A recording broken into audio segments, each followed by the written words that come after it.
Hey guys, I'm Chris, And I'm Mike.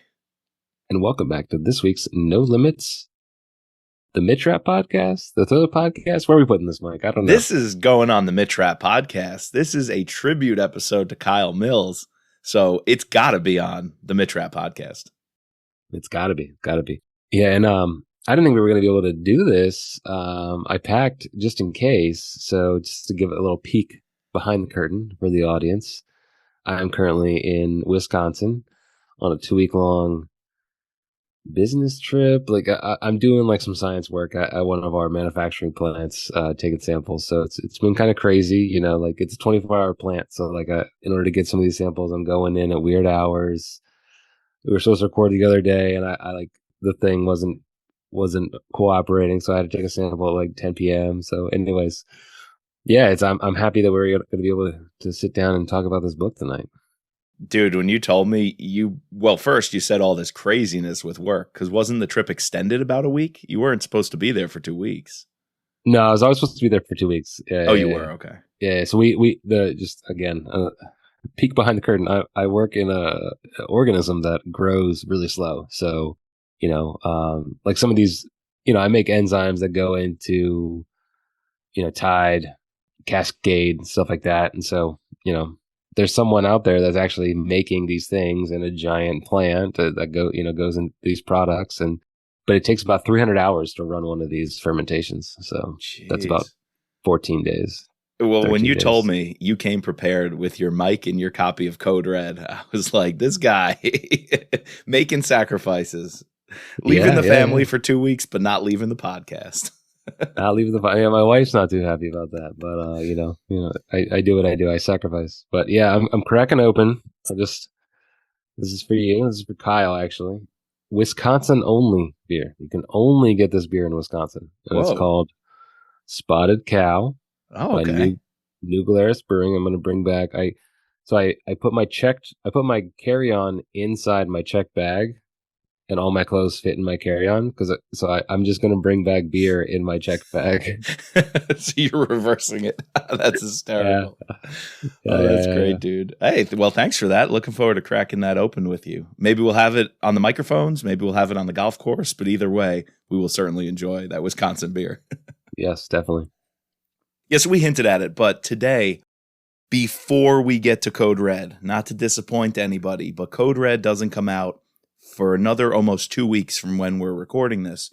So we're going to get there mid-September. So we'll have coming up for you in just a week or so our coverage of Code Red, our interview with Kyle Mills. Chris, I'm happy to say we have a date on the calendar confirmed to bring Kyle Mills here onto the show. And we're hoping he can not only talk Code Red, but talk about the topic of today's episode, Fade. His thriller from 2004 and a character that he has spoken about multiple times, wanting to go back and add some backstory to. And I cannot wait for that after reading this book. I'm extraordinarily excited to talk Fade with you here today. Yeah, and I thinking that I knew that there was this character Fade, and like that was this thing. He was talking about it a lot in our different interviews, and it's kind of like paining me to think that I hope this is not the last time we talk to Kyle. It probably won't be, but it's a sad moment. But I think looking forward, I'm really intrigued to see if he does decide to go forward with this character and elaborate on him more. Fade is an awesome character. Yes. Reading this 2004 publication, you can see elements of like what he brings to the Mitrap series. Yep. And reading this, I wanted to take a second to break down. Obviously he wrote this before The Survivor, but it's a quintessential Kyle Mills novel. I could tell that Kyle Mills wrote this, and I can pinpoint his Kyleisms in it. Yep. And see where he brought his influence to the whole Vince Flynn series and into Mitrap. And not to say that Fade is like Mitrap, but definitely one of the biggest things is humor. Yes. that comes off right the bat, and that's something that Kyle likes, and he definitely brought that to the series. So yeah, I'm excited to talk this book with you today. I'm going to 100% agree with you, especially when you bring up the dry humor. Fade, totally different character, but elements of that dry, dark, but also witty at the same time humor absolutely comes through with Mitch in his brooding, brooding Mitch. And then some of it even rubs off on Coleman, the more jolly stuff, the more fun loving Right. stuff, when Fade is a true jokester. And so all of that is definitely coming through. But I'm going to say the opposite is also true. This book is a paradox in a lot of ways because Kyle wrote in his blog, if you check out kylemills.com, he has a great behind the book section about writing Fade. And I think he made a really, really smart point here when he says, normally his books have huge ideas, major plots.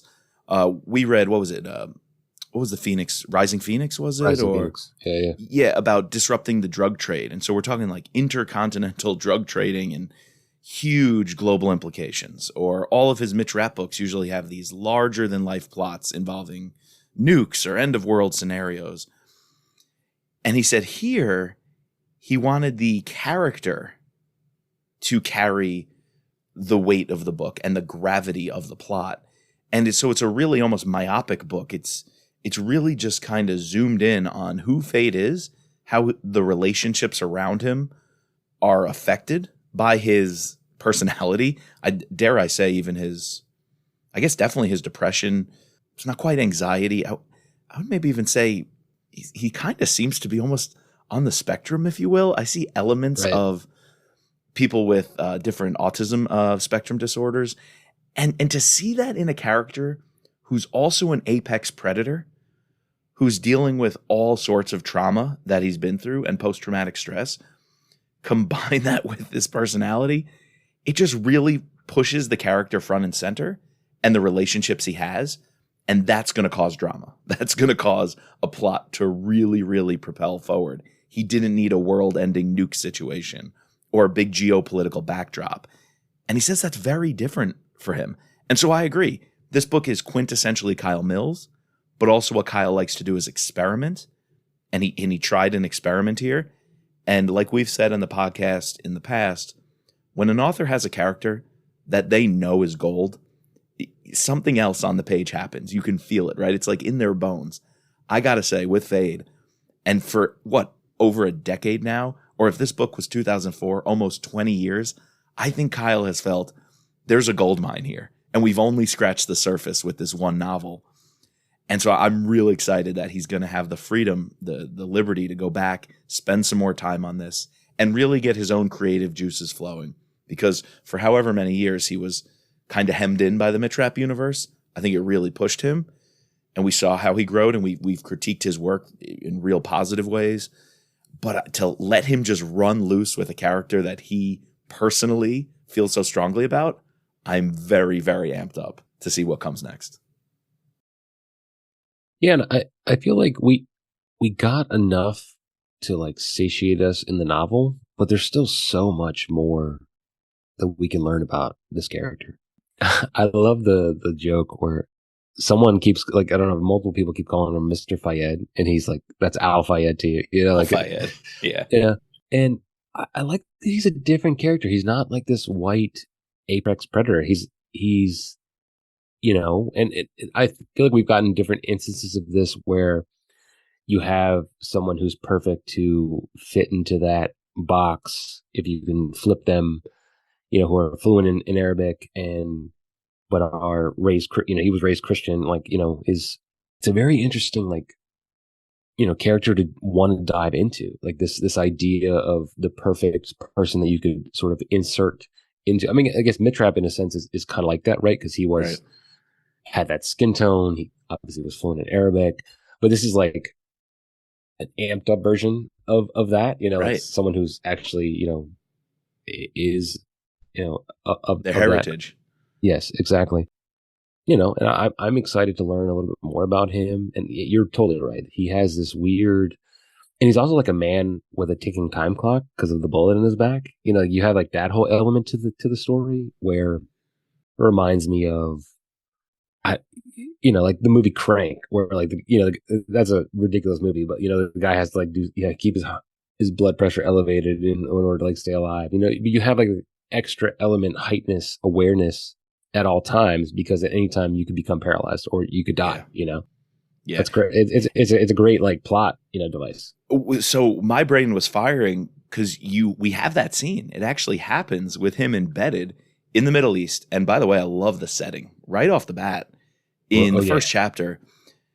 When we put Mitch in Lethal Agent and he's running through this empty desert from this village up into the hills, I almost felt like I was there with the first chapter of Fade. The way he's hiding out, drinking out of a goatskin bladder on the side of the road, kind of looks like a vagabond, this wanderer. Picking goat hairs out of his teeth. Yeah, exactly.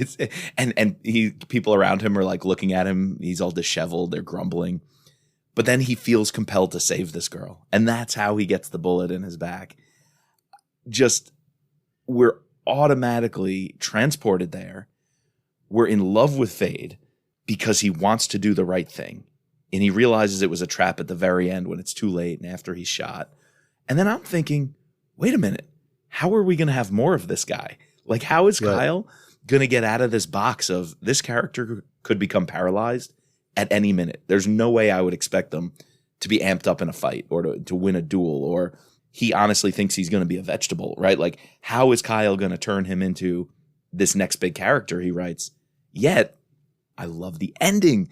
So I guess it just has to be a spoiler. Fade dies in what I would say is almost a perfectly written scene. I really enjoyed his death in the end. And to me, that unlocked, now you get the backstory of Fade. All the little nuggets we had in the book of where Fade's been in the past, how he became America's #1 killer. Even his best friend, Chris Egan, is like, I'm deadly afraid of this guy. When Hillel Strand is like, oh, it sounds like you're afraid of Fade. Egan's like, I'm absolutely afraid of him, and everybody should be. I was like, how are you going to have this guy go on and become a protagonist of future books? But we don't need that. He's dead. And I'm so glad he's dead. I think it's a perfect ending to the story. But now Kyle has the chance to fill in all those gaps. I think that's just going to be brilliant and a lot of fun. Yeah, it's like, you don't have to worry about the ending, right? Because the ending's already written. Now you can just write the stories. You can just write the stories. It's like a lot of authors struggle with endings, and not that these books tend to not have endings. Like they just like with the Scott and with the Graney series, and it just it's kind of like adventure of the year, and here we have a new book. But this is sort of flipping it on its axis here. If especially if he wants to go back and tap into this character, he can, and he doesn't have to worry about any of that. Oh. This is the final chapter. This book is it, and then I can now write. I can write my American Assassin, and then fill everything in between. Yes, and it's just great because I like when people die. These characters in books. I mean, it was sad. It was sad. Oh, it was terribly sad, but it was at the same time fitting. And I think Egan, his friend, I think I said Chris Egan before. That's Alex's cousin, one of our buddies. I think it's Matt Egan, right? Matt Egan. Yeah, not your friend Chris Egan. In my head, I'm imagining Chris Egan, one of our buddies. Yes, but no, Matt Egan. Now we get to go see him and Fade operating when they were friends, right? And you can have a whole book, or you can have a whole series of books about their friendship falling apart and how he thinks Egan was a traitor and turned on him and, sold out to the pencil pushers in government and in the bureaucracy of the CIA.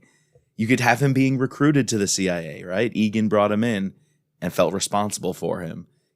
Egan even cooked the books, put himself in hot water, which eventually was part of this plot. But all the lengths that his best friend went to help him, yet at the same time, due to Fade's personal struggles and his disorders and his depression, he hates his best friend. And in this book, he literally tells him, I'm going to kill you. Like, don't come talk to me. And we as the reader see Egan's side of, this guy doesn't even know I went lengths to try to save him. Right. I risked my career. I'm now risking my family. I'm risking everything to help you, Fade. He loves Fade. And Fade can never know that. And, Fade, when he says, I'm going to kill you, and Egan just gives this very resigned, I know. I lost my mind. I'm like, that is such great writing that I think is brave. I don't think a lot of writers would be willing to do that. And when all of that culminates with Egan holding back Karen Manning in the hospital room, knowing he's going to take his own life by letting the snipers shoot him, I think it's just a brilliant ending to their friendship, their relationship, to Fade's struggles. He played the role he needed to play by helping them catch the killer and free the woman who was the prisoner of the psychopath killer. Like, Fade got to use all his psychopathic tendencies in a good channeled way to save a woman who initially he didn't give a rat's ass about. He even told Karen Manning, "Oh, we caught the killer. That's great." But she's like, "But we didn't get his victim. There's a kidnapped woman who's going to die." And Fade's like, "Yeah, but I don't care. That just means he can't capture future women." She's like, "But there's one here we can save right now." And ultimately he does that in his own twisted, demented way and becomes the hero. An anti-hero became a hero. And he had to die for that. And Egan knew he had to die for that. And I think it's absolutely brilliant. You know my free space. My 5 out of 5 is going to be the ending. Kind of gave that away. Yeah, and I would have felt cheap had this guy live after killing all those cops. Right. That was a very, bold scene. And like, you could, I think you can definitely see later on, like, how well Kyle has a grip on writing action scenes. Like that whole scene with the house, the attack on the house, like it reminds me of so many other mid-trap scenes that we've read. Yeah. It was almost uncanny, but I know that this one was written first, it's like, but I'm reading it afterwards. So I feel like it influenced, but it's actually, no, that is what influenced his later writing. And then, the relationship between Matt and Fade, you get the sense that it's very deep, right? Yeah. And you almost want to understand more of it. Yes. You like crave more of it. Yes. And it's real. Does that make sense to you? Like, no, it's real. It's complicated. It's messy, as all friendships that go this deep are. And even though we just scratched the surface of it, I feel like it's pretty well developed. And I buy in to, we like the idea of buy-in. I buy into their friendship, to this, deep respect and, understanding. Like even like we get in a little bit of Fade's head after the phone call like hangs up, and he understands that, like, all right, that was a little unfair what he said. Like, this guy actually did go to bat for me. But yeah, I'm still gonna have to kill, but obviously he's an inspector, so it's like, I'm still gonna have to kill him, right? I don't know. It's very complex, and it's interesting. It leads to an interesting read. Yes. And just to bring it back to that end scene, it's like you said, we don't have to worry about the ending. In my mind, I literally said to myself, okay, he's going to get a surgery. Egan's going to find a way to convince exactly him. What I thought. They're going to save his life, take the bullet out, and he's going to go back to being a crazy killer, and they'll be friends again. And all of that just vanished when he died in the end. And I was like, okay, now we don't need this cheap device of someone saves the day, or all of a sudden Fade is quote unquote okay. He's normalized. No, Fade got to die being who he was, but also being the good guy we knew he was, even with the baggage he carried. And now I just want the prequel. I want the prequel. I want to see his training. I want to see him being recruited. I want to see him both in the military and later the CIA. There's so many things. And here's what's interesting. A quote I want to read here describes Fade. And it's such good writing, and it's Kyle blogging about the book. So there's even amazing writing coming out of Kyle, like in this secondary way. Yeah, exactly, about his own book. That just shows the inspiration I think this guy has, which gets me jazzed for what's next. Just listen to what he wrote here. Enter Salam Al-Fayed, Fade to his friends. He is as funny as he is violent, and can go from completely calm to completely nuts in the blink of an eye. Bizarre as he is, his relationships are even stranger. His closest friend is also his primary target, and he keeps trying to figure out a way to get a date with the woman cop chasing him. In a nutshell, he's a truly likable, incredibly fun guy who just happens to have the minor quirk of being a barely repentant mass murderer. That's it. That's He's so a true. truly likable, incredibly fun guy who happens to have the minor quirk of being a barely repentant mass murderer. Kyle, you're killing me, dude. You're killing me. Yeah, and I guess I like this book because it was so different. You know, it's a little it's like refreshing, like not to read the same thing again. And I feel like sometimes when we've read things, we've seen these tropes, but in a good way. You know, like Jack Carr had him have a terminal illness, and then he got fixed. You know, like obviously, like that happens. But I felt like here it would have been a little bit more cheap, like if that makes sense. Yep. It having him die one is a very bold move, and I feel like Kyle is very experimental, right? You said that at the beginning, like so obviously when he was writing this, wasn't trying to think of, oh, I want to have a series, and I almost kind of like that, like just this idea. Yep. I'm gonna write. I have a story. I'm gonna write it. Not Yes. thinking about book 2, 3, 4, 5, 6, 7, 8, 9, 25, but book 1. Yeah. What is going on here? I think that's why I've jibed a lot with Sean with S.A. Cosby stuff, because I agree. they are these standalone, like true. Everyone claims, oh, well, I write a standalone novel in my 25 book series, but you're keeping the door open for the next one and the third one and the fourth one and fifth. Yeah, I mean, because there's no stakes. There's no stakes. And at the same time, the stakes aren't all that large here, right? It's like, okay, Fade dies, a depressed warrior. How many times have we heard people going through what Fade's going through? And it's not a world-ending kind of plot. So there's amazing stakes because we're so invested with the characters, but they're not grand stakes in this great geopolitical battle of wills of people in power.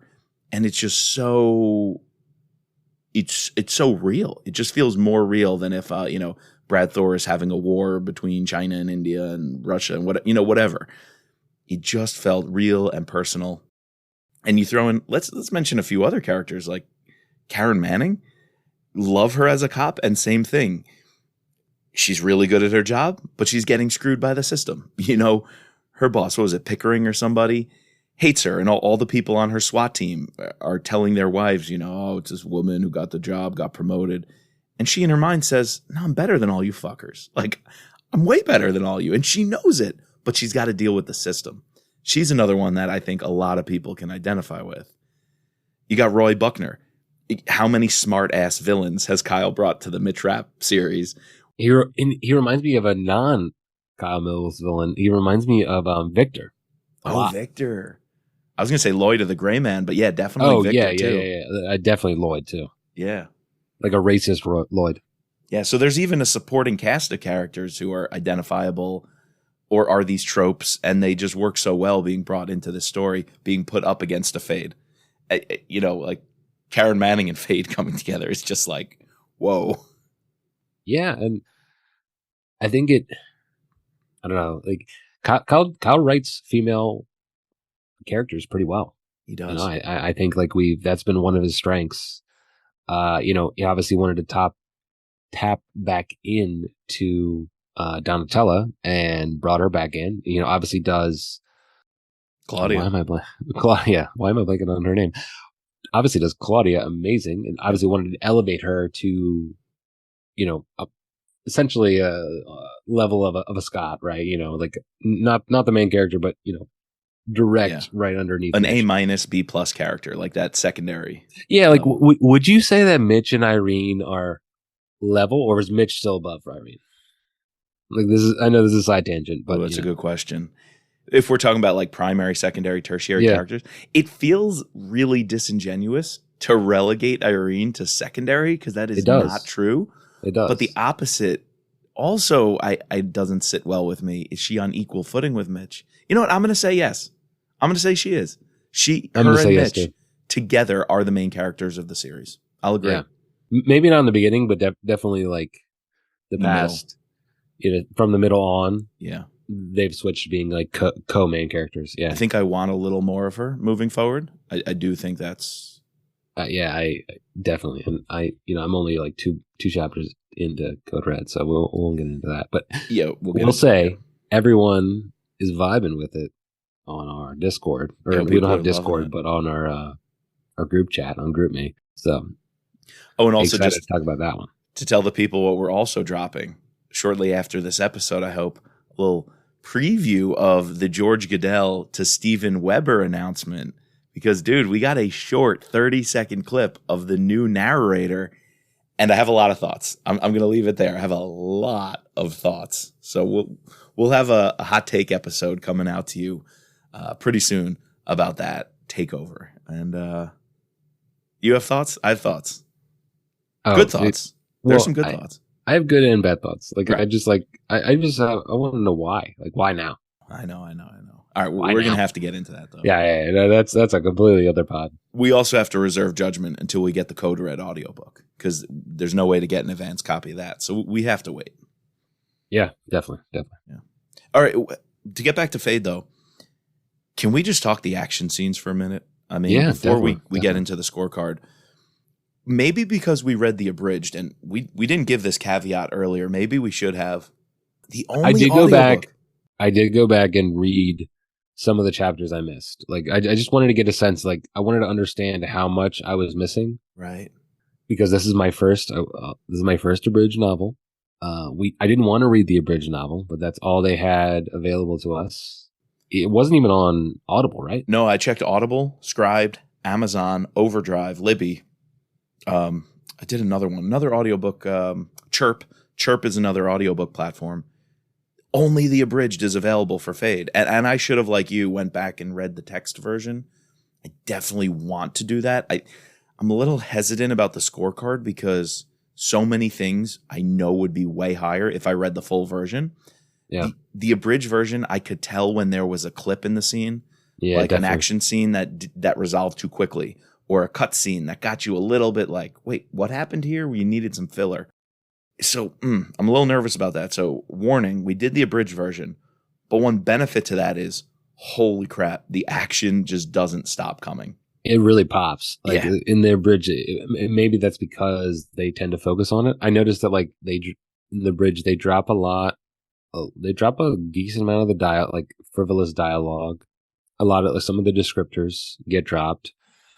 I went back and read the first 10 chapters and like then kind of compared them versus the 10 chapters of audio or like the first, what that was in the abridged audio. Yeah. What else did And you obviously notice? you got like all the main plot points are there. Like obviously he's not skipping any of the plot points, the reader. But you lose while I still was able to pick up that Kyle Millsness in his reading of it. There's just so much more there when you read it. Yeah. And obviously that makes sense because it's his Yeah. actual words, right? So it's it's good to know that even though we didn't read the entire thing, and we, obviously Kyle's probably going to be mad that we listened to the abridged version, but we're a busy guy. I'm sampling at like 10 p.m. at night, so I need the audiobooks. Dude, we would have Release done the the full full one. audiobook. I would have If it's I had available. time. I couldn't even buy it on Amazon or Audible. I absolutely would have. It's just not out there. Yeah. This is one book, though, where I really liked your approach. I wish I did that. I want the filler, right? I want just a couple of page long dialogue, Fade and Karen Manning, or a couple of pages of Egan with his family wondering what this chase with Fade is going to look like, or even an action scene. I thought the hospital scene after he poisoned the cake, it just went too quick. I was like, I want this kind of drawn out. In the book, it goes a lot longer. Yeah. Yeah. It felt like this, they called it the Mexican standoff. Like it felt that way, yet it just resolved real quick. Like I almost had to, in my mind, kind of headcanon, okay, I guess he just backed out of the hospital with this hostage and he was able to walk free and no one chased him. And there were no leads. Like how'd he get out of and extricate himself from that showdown at the hospital? He went in there, I think, willing to die, right? As long as he killed Hillel Strand, I think he was then willing to turn around and maybe, die right then and there on the spot. But when he wasn't able to do that, when he didn't get to kill Egan or Strand, he had to back out. And so he had a reason to keep living. but I didn't see that play out. The scene just kind of ended. So Yeah. So those are the disappointing parts of mm-hmm, the audiobook. mm-hmm. You know, like and you can feel it. Like that's the worst part about it is that you can feel that You they. can. Yeah, I was listening to this on 1.5 speed, and the book was only just under 4 hours. And it's like most abridged audiobooks, I feel like 6 to 8. 6 to 8, right? Yeah, So it's really short. no sense to like cut that much from this novel. I don't know. It just doesn't. Again, abridged novels shouldn't exist. Like this is my first soiree into it, and I'm never going to do it again. No. I didn't want to. I didn't want to, but I had to listen to an audiobook because that's all I had time for. We wanted to cover it, Yeah. and that's all that was available to us. So I'm sorry to the public, but And I wavered. There were a few times where I said, early and middle Brad, I'm okay with abridged audiobooks. And I think that just because of his style of writing, but I would never promote that for a writer like Kyle Mills because so much of the filler and character building is so rich. And you know, he's got the zingers. Kyle can write a one-liner. He brought that to the Mitch Rapp series. I think while Vince's writing was so unique and so strong, I think Kyle brought these gems of one-liners that are just gold that we see in this book for sure. And I think that's a real important side of Kyle Mills. And you lose some of that when you're just going action scene to action scene to action scene. So, yeah, I don't like the abridged books. I have advocated for it. A few early Brad Thor books where an abridged version could help you get through it a little quicker to get to the main stuff, you know, to get to your full black, get to your spy master, get to your backlash. But yeah, I usually wouldn't advocate. I think like you think you've done this before, where like an abridged novel is helpful if you wanted to go back and like re-listen to something, but you didn't want to listen to the whole thing. Like if I was able in my mind to fill in those gaps, having already read it, you know, just getting the beats, then sure, that would have been fine. But like the first time around, I was like, whoa. Like Fade. Knowing there's only the abridged audiobook, anybody I promote Fade to, I would say read the full text. Read it. Yeah. Read the full text. Your second, your third read, whatever, you revisit it a few years from now when the next book comes out, maybe the abridged just to catch you up. But yeah. But I will say this one. I didn't love the audiobook narrator, except for the action sequence in the beginning, like where at the house when Fade he takes out these cops that he doesn't think are cops. He thinks they're special operators, which is like also another turn on the dime of like different tropes that we see in these things. Like, you know, we see a lot of, you know, our people, whether it's James Reese, Mitch Rapp, you know, taking out like opposing special operators, that's supposed to be okay. But in this sense, it's not okay because they're not, they're just normal cops. You know, it's like, it's a little bit of turn on the dime there, right? You know, just thinking about when in actuality, like killing special operators should be just as devastating as killing a cop, you know? Like, does that make sense to you? No, sure it does. I just think it's, you weren't in a battle. You know, they were just coming to arrest somebody off an anonymous tip, you know, and he killed them defending himself. It was like throwing didn't know who they were. Dynamite into the water to catch fish. Yeah, but he didn't know who they were. He has so many enemies from his past, and the remorse that he feels that they're cops. I think it would have been the same if the military came after him. But then again, if the military came after them, he would have known they were briefed. You know, they were basically breaking the Constitution, you know, to come after him. They were fully trained that they were going after a warrior, you know. These cops just thought they were rolling up on a dude and were going to arrest him, you know, like a regular SWAT operation. And they had no chance knowing who they were up against. If you send in Delta or SEALs, they're not going on that mission, particularly a domestic mission, where these cops, they had no idea. Right. Yeah. That's why I think it adds another element to it, you know? Yeah. And his remorse, the fact that someone who is so disconnected from the normal range of human emotions, yet, again, we love him because he has so much remorse about this. And he wants, even he says, I don't care if anyone in the world really knows who I am, what I've done, what I've been through, but it means something if I tell you that to Karen. Right. And Karen's like, why are you calling me? And he's like, I don't have anybody else to call. And so I thought I'd just tell somebody. It just felt right for me to tell somebody before I die, right? Before I kill myself, right? I don't want the universe to know. I don't want to be a hero. I don't want to be applauded. But it just felt right that somebody else should know. You know, he's got this really strange way of interacting with people. Strange. Very strange. But you love him for it. Yeah, no, I think that's what makes him such an interesting character and like why I want more of him. Yeah. And then, come on, while we're on action, the ejector seat in the car that kills Roy Buckner. Dude, that's so Kyle. It's so Kyle. That's very Kyle. That's very Kyle. You know, just this little thing thrown in there. It's hilarious. Like when he goes to these, I don't know. Isidro. Kyle loves to write in like the cartels, like Mexican. Like you can definitely tell here, like where he got his inspiration to like go down to in Lethal Agent, to bring that back in, and then they're going to come back in Code Red. Like Kyle likes writing about these kind of people, and this putting people in these situations that are involved with these various nefarious characters. So yep. He also likes the utterly ridiculous when he tells Isidro it's going to be a James Bond car, and he's a consultant in Hollywood. And the guy's Come like, on, man. You're going to have to tell people that we made this car, spread the word, Get in business. And Fade's like, oh, you're going to get a lot of notoriety. People are going to know your business. That was funny. Oh, man, the ejector seat is just awesome. Even Fade's demeanor when he's getting captured. And like Karen is flabbergasted at first, how he's just so calm.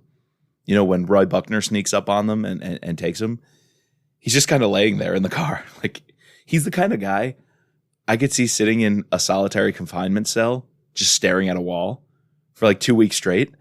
And even the guards on the camera are just like, what's with this guy? He's a weird dude. Very weird character.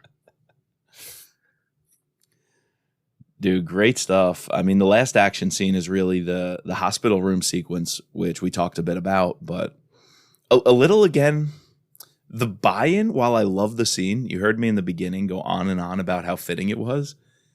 I don't know about the buy-in, right? Like if he just holds up in this hospital room, chocks the door, closes the window shades, do they really let his two friends right in through the door? I guess you can call them friends, Egan and Manning. Like, the dynamics of how a hostage situation such as that would go down felt a little maybe loose. I don't know what it was. Maybe, again, it was the abridged version. But I love the scene so much how it played out. I just don't know if I like the cake scene, poisoning the cake. I don't know how much it's awesome and fun. I don't know how much I buy into it being a realistic way to get to that Get point. someone to the hospital to be able to take them out. Yeah, exactly. Yeah, and the serial killer aspect of this, I kept on coming back to it. Like, what? I mean, I know it's just a plot device to like it was connect him with Manning, give him something good to do in the end. Yeah, too. It just, I don't know. That was like the weirdest part of it. It felt weird throughout the book when they're mentioning it. Yeah, and I don't know if it's again like you said, if it's the audiobook or the bridge version or whatever, but it felt weird, and like you didn't need to have that there, or I don't know. I don't want to try to rewrite this book, but it was that was like the weirdest aspect of it.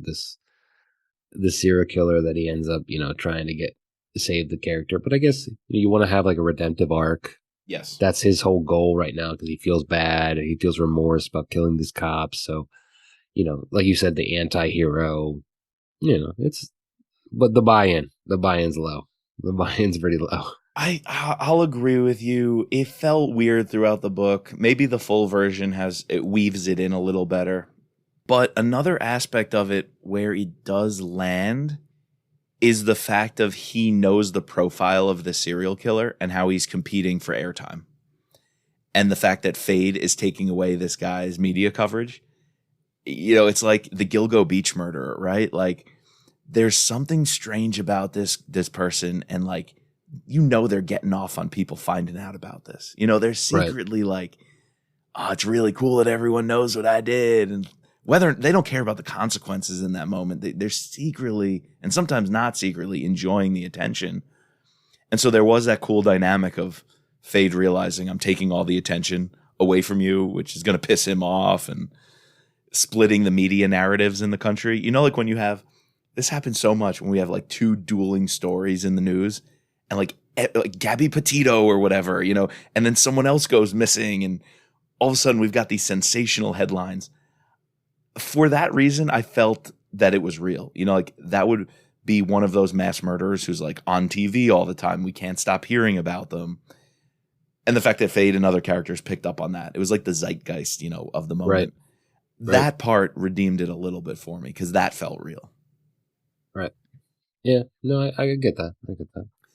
The last odd kind of rubbed me the wrong way was, what was the name of the website where they posted Fade's story? Oh, I forget. It just felt a little rushed, and maybe there were some scenes where he and Karen are really planning out what they're going to do, and we hear why Fade wants to make this website. Tell his side of the story. I didn't see much of a reason for it. I mean, at one point, it does allow General Crenshaw, the Secretary of Homeland Security, to play hardball with Strand and to really call Strand on his bullshit. Right. If people didn't know, right? If the powers that be didn't know Fade's side of the story, and when Strand was given some bullshit, he's like, okay, so the only thing Fade decided to lie about and omit in his biography is the crap that you're telling me. Everything else about Fade in his story checks out and is true, but you're telling me things that don't line up with Fade. Like, you're the only person who has a counter narrative to what Fade is offering. So it allowed for that, but at the same time, it just felt weird or unnecessary. Yeah, and that aspect of it, like, really felt the Ludlam influence into the story. You know, like this whole Bourne, like, you know, it's like Fade has elements of Jason Bourne to him. You know, this man who was discarded by a secret organization, and you know, has a story to tell himself. You know, and I feel like this story has an amalgam of picking from different inspirations that Kyle has gained throughout, you know, his reading and writing career, and putting it together in this novel. So, yeah, agreed. Scorecard. What do you think? Should we get down on the Thriller Pod scorecard? Let's do it, man. Did we have the scorecard for much of the Mitch Rapp series? I don't think we did until the recent 2 or 3 books. Excuse me, we didn't have it until when we were starting the Scott Harvath podcast. Our friend Daryl suggested we should have, instead of just saying did we like it or did we not, we should actually like sit down, or no, because we were doing like categories. 5 stars, right? Like we were having, you know, like what would we rank this book? Out of 10 or out of 5, whatever. And he suggested maybe we should have more categories to give him more. I feel like it's still a little bit subjective, and the scorecard is very fallible. It's very fallible. Not a perfect tool, but I think it's better, you know, and I think it helps. So no, we haven't had it. We really instituted it for the whole Thriller podcast and for the Scott Harvath podcast. You're right.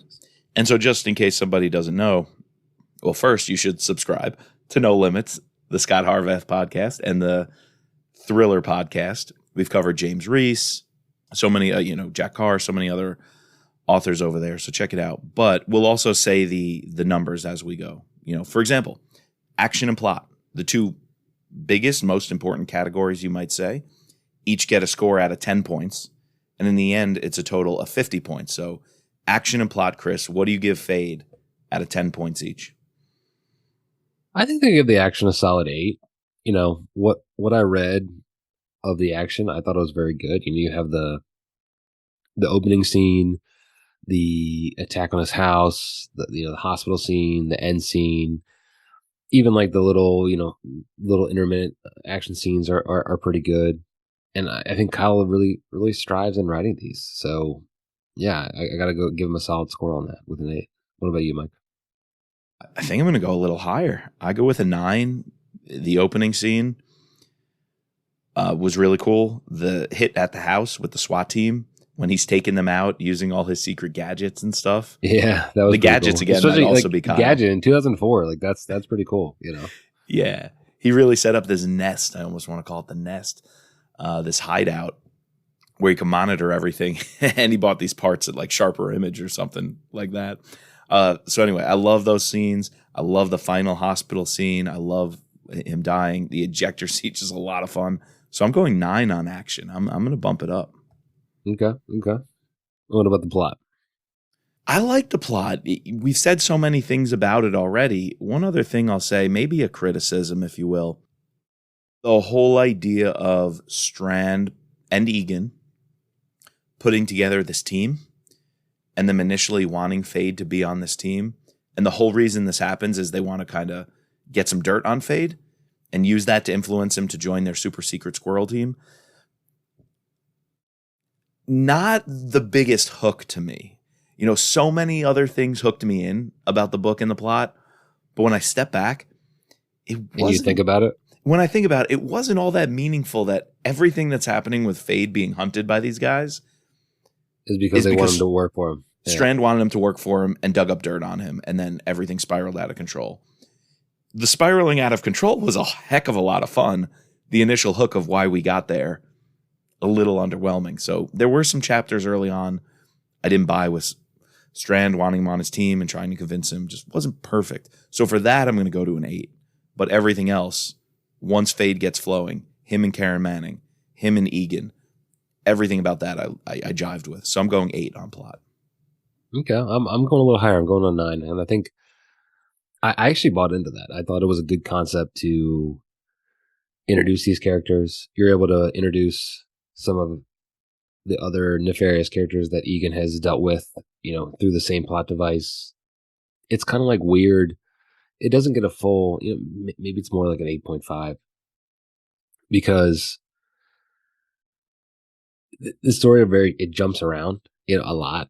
It's like, it's a thriller. It's, you know, it's an origin story. It's also an end story. You know, right. It kind of doesn't. Sometimes I feel like it doesn't know what it wants to be, but then it ends up just being what it is. You know, so yeah, I'll go 8.5. I like that description right there, and I like what it becomes. Throwing a little psychodrama. It's kind of like, you know, you set out to write. I'm going to write the story. I don't quite know where it's gonna end up, and then it ends, and then all right, that's what the story is. That's what I wrote. Yeah, you know, I'm giving it that half point because you're right. The way it works from start to finish, origin to end, it's like we said before, it didn't need to be a trilogy. It didn't need to, let's set something up for a huge arc. It needed to be one complete, solid story, start to finish, and it ticked all those boxes. So I'm going to give it 8.5 with you. Okay. And similarly for buy-in, I don't doubt this would have been a 5 if I read the whole book. So that's why I said I feel a little guilty with the scorecard here. But I was really bought in, minus those few quibbles I just brought up. And even the parts that were unrealistic, they're forgivable to me. I didn't even think about the birthday cake. This is just bizarre. It can never happen this way because I was having fun. I didn't even think the hospital scene. This should be a hostage situation. They're not going to let people kind of walk into this room just because he wants them. I forgave that because I wasn't thinking that in the moment. This is only me overanalyzing after listening to the audiobook twice and prepping for a podcast. So I am going 4.5 on buy-in. I think it could have been a 5 if I read the whole thing, and that's on me. So I'm not going to go any lower than 4.5.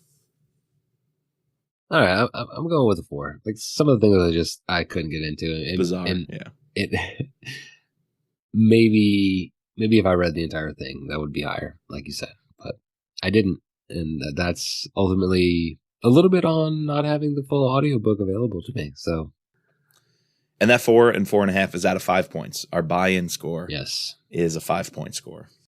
Yeah, the rest of the categories will be 5 points. 5 points, yeah. The other reason I'm not going to go lower on buy-in is because bad guys and good guys, I bought into every character. I don't think there was a mismanaged character or a character who didn't fit in. I think everyone played a role that was satisfying. Everyone was clearly very different, you know. Yeah. Strand is very different than Egan, you know, even though they're kind of partners. What's her name? Karen Manning is very different than some of the other cops, you know, that we're talking to along the way. Even this General Crenshaw who comes in, he fills the page, you know, he fills the suit, if you will. He's not just a throwaway, especially when he's talking down Strand and ultimately has Strand arrested. So I'm kind of close to going 5 and 5, bad and good guys. I'm doing it. I'm going 5 and 5. Every character played a role for me. They really, really did. I'm going to 4 for bad guys just because Halal, Strand, because I'm not counting Matt. I'm counting Matt Egan in the good guys. And I'm giving a 5 to the good guys. Even though Matt Egan is an anti-hero just as much as Fade. Fade is an anti-hero. Is Fade a bad guy? Is he a villain? Yeah, I don't know. Like, he kind of is. He kind of is. But if we want to talk about true bad guys, I feel like that's just Halal and just the Buckner character. Little cartoony, maybe. And those two were just, I don't know, they weren't stand out to me. Whereas, like, if we want to throw in Fade to the good guys, I definitely like Karen Manning. I liked Matt Egan, and the Crenshaw, General Crenshaw. So I'll give a 5 on the good guys, but I'm going 4 on the bad guys. Yeah, I think that's fair. Maybe Buckner could come off as cartoony. I just think the light in the dark of Egan and Fade being bad guys in some ways, and according to whom, right to whose perspective, were they good or bad? Karen would say Fade was absolutely terrible the first half of the book, but once she knew his story, he was a friend. He's a compatriot. Right. So I think because we're blurring the edges of good and bad guys, I got to give it the points. I got to give it the cred. All right, that's your score. Setting. Now, what about the setting? I think it had potential. I'm going to say that. I think it had potential. It had potential, but I'm giving it a 3. A 1. I'm giving it a 3. You're giving it a 3. Okay. I want to hear your reason for that before I give a score. So this story was supposed to be set outside of DC, Virginia. He throws around like she's just a Virginia cop, not even like picking a town, a town or a precinct or state trooper or whatever. I just felt like this story could have taken place anywhere. Sure they were in Homeland Security, but that they could have been anywhere. I didn't feel that jumping around from Maryland to Virginia to DC was that big of a deal. So kind of didn't play that big a role. Like 3 is probably a little generous, for the setting. Really, the only thing that I will say, the only thing I liked about the setting was the description of where he lived. Like this is just this idea, this character being living in this downtrodden. Yes. This is a guy who pretty much gave his entire life to our country, had his back turned on by our country and is suffering because of it. And, is this wood carpenter now living in this, apparently hasn't paid his rent or whatever, made a mortgage payment in a couple months. So that part saves it a little bit. So that's why I'm going to give it a 3. Yeah, that's a great point. His house was really, really well described. Not even just the action scene, but even just, when people are rolling up the house to come to the house to come talk to him or whatever.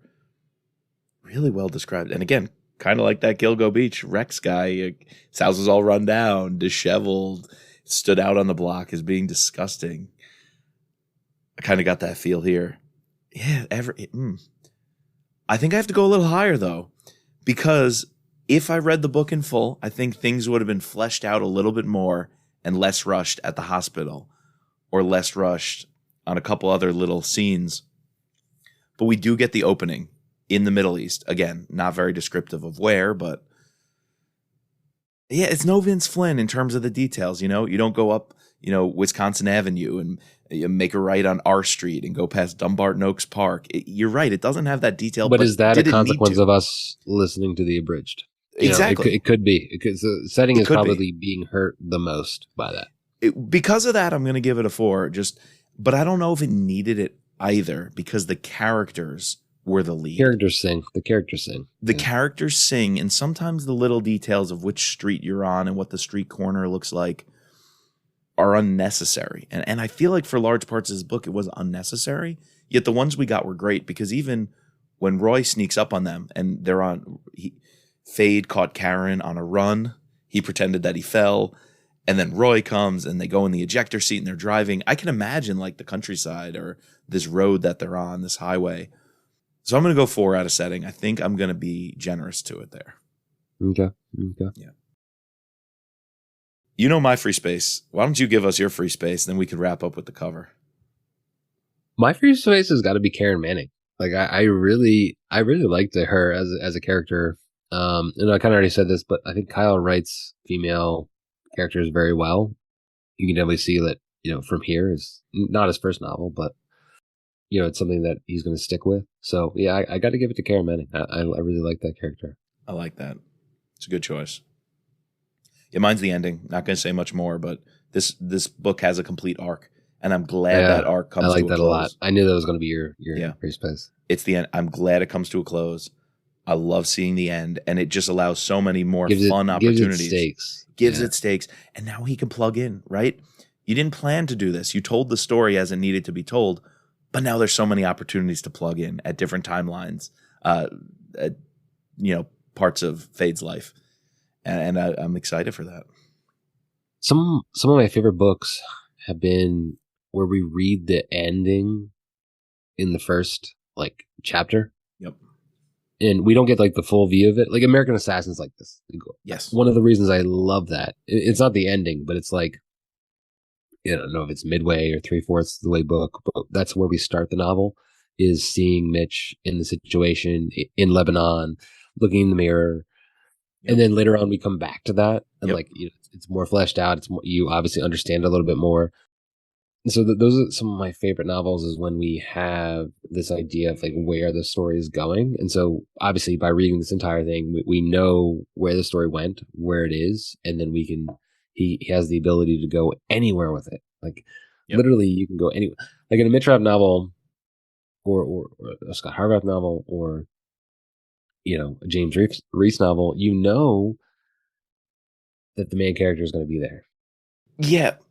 So they're going to survive. We can have the biggest battle, toughest shootout. How's Mitch going to get out of this one? How's Scott going to escape? How's James going to get out? But the thing is, they don't have to get out. There's a small chance to me that when I read those scenes, I'm like, I know this is not the moment. This is not the moment where James Reese is going to die. I know that. But a small part of me is like, he could. Yeah. He could.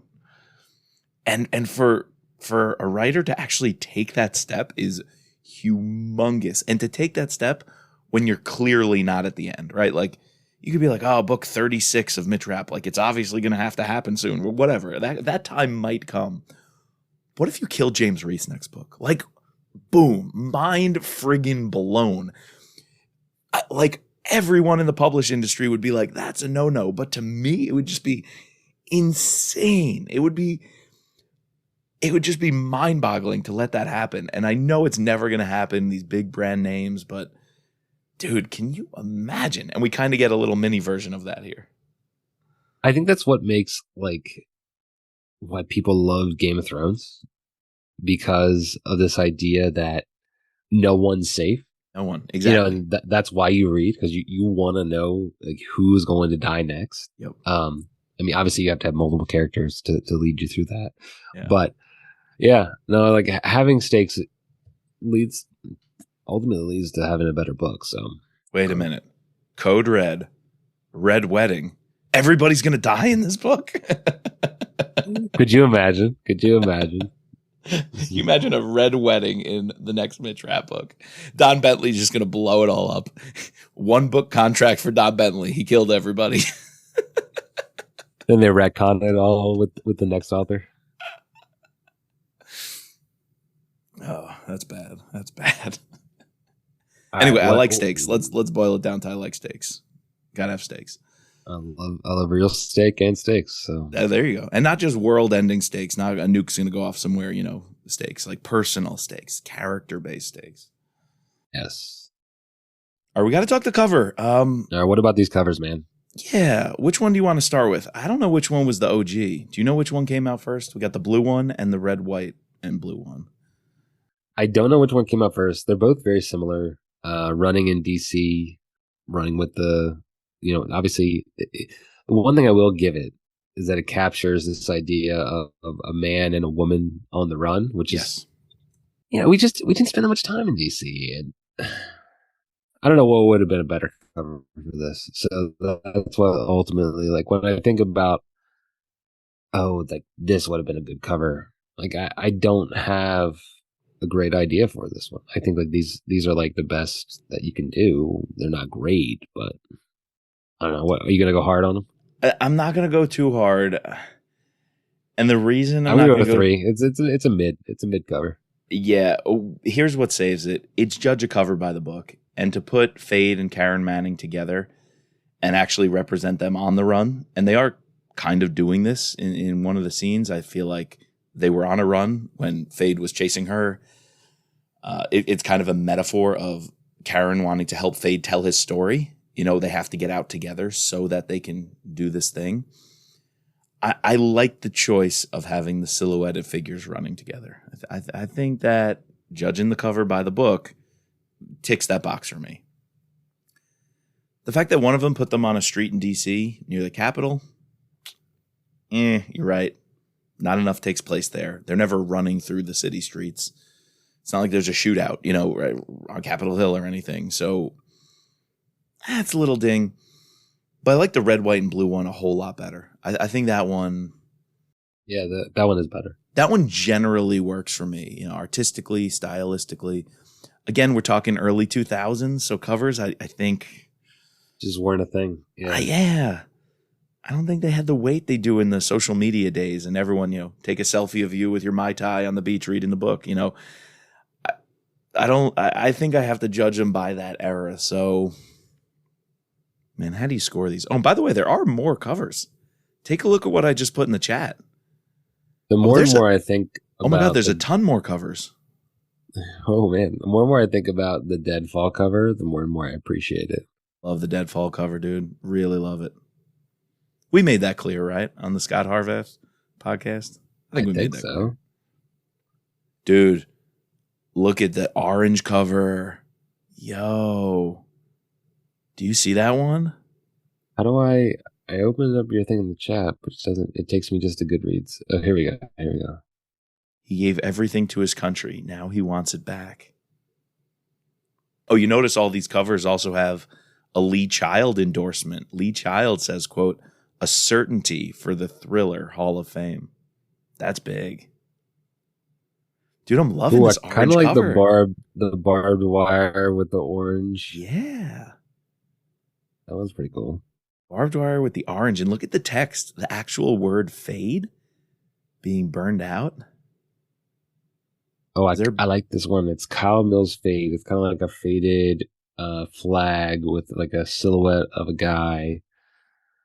That one's kind of cool. What? Jesus. What is this, Dutch? Nude gang? Nude gang. What does that even mean? Dutch and Flemish. What does nude gang mean? Let's die mission. I'm going to make a graphic out of these. We're going to have cover A, B, C, D, and all that like usual. I didn't get to it in advance. I didn't know about these. These are gold, man. Nude gang. Nude gang. That is Dutch for... What? Infernal speed. At a breakneck pace. Okay. Where'd they get that from? Nude gang. Just call it fade, bro. Like, use the... At a breakneck infernal pace. Why would you translate that to that? This one has title? Like a building blowing up on it. Oh, you're right. The one thing I would have thought one's cool is like a tree exploding and burning. Remember when he explodes the tree like in front of his house, and he gets pissed off? He's like, "You didn't even put a sniper up there. You know how much time I spent putting explosives in that tree, live explosives in that tree? It took a lot of time. He rigged the best. To kill anybody. Yeah, the best sniper's nest in that tree. He rigged it, blew it up just because he had it. He had it rigged.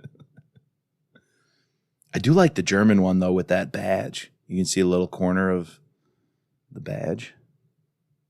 Yes. What about this green one?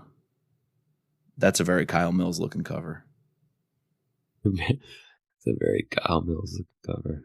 I think I read another one of his, Darkness Falls, a bioweapons thriller I think you'd like. Kind of has that green cover. It looks just like this another German version. I didn't realize there were this many covers. Wow, there's a lot of covers. Yeah, you guys got to tell us what you think. What's your favorite Fade cover? Here's a problem. What is Die Letzte Mission? Let's look that up. By the way, Nude Gang wants me to take this down and give it a 0 on covers and titles. But then the orange one, the orange fire and barbed wire, makes me want to give it a perfect 5. Like, I'm torn on this. Die Leitze, how do you spell that? The Final Mission.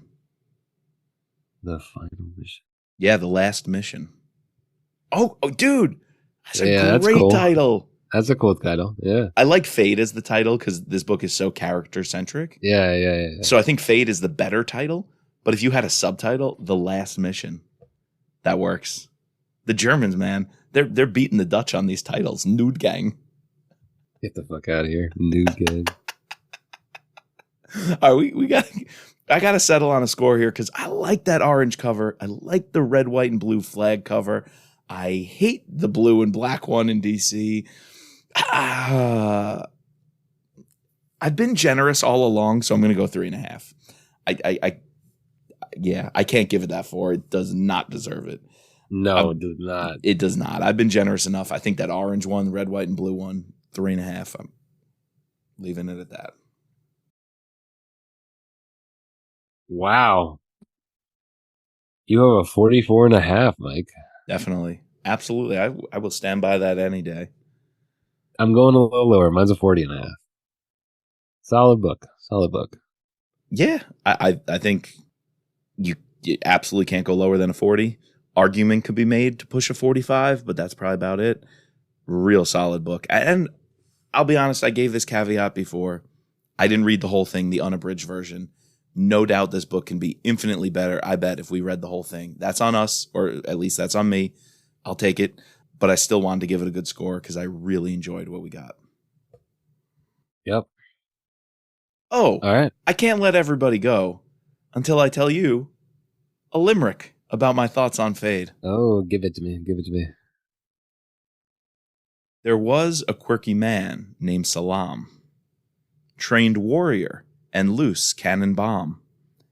Depressed and alone, if only he'd known the lengths his best friend would have gone. Oh, that's a good one. Kyle, that's for you. Thank you for Fade. Thank you for, over a decade of Mitch Rap. Love what you are, almost a decade. Love what you brought to this series. Can't wait for you to go back and explore your own characters, your own creations. Hope you're enjoying your time in Spain, getting those juices flowing, because I want whatever you're going to write next. I want it, and I want it now. Yeah, and with that, next time we'll be bringing you on this feed Code Red.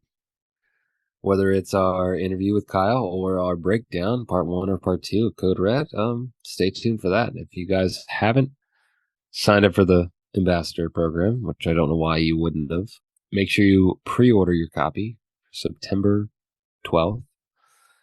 Code Red.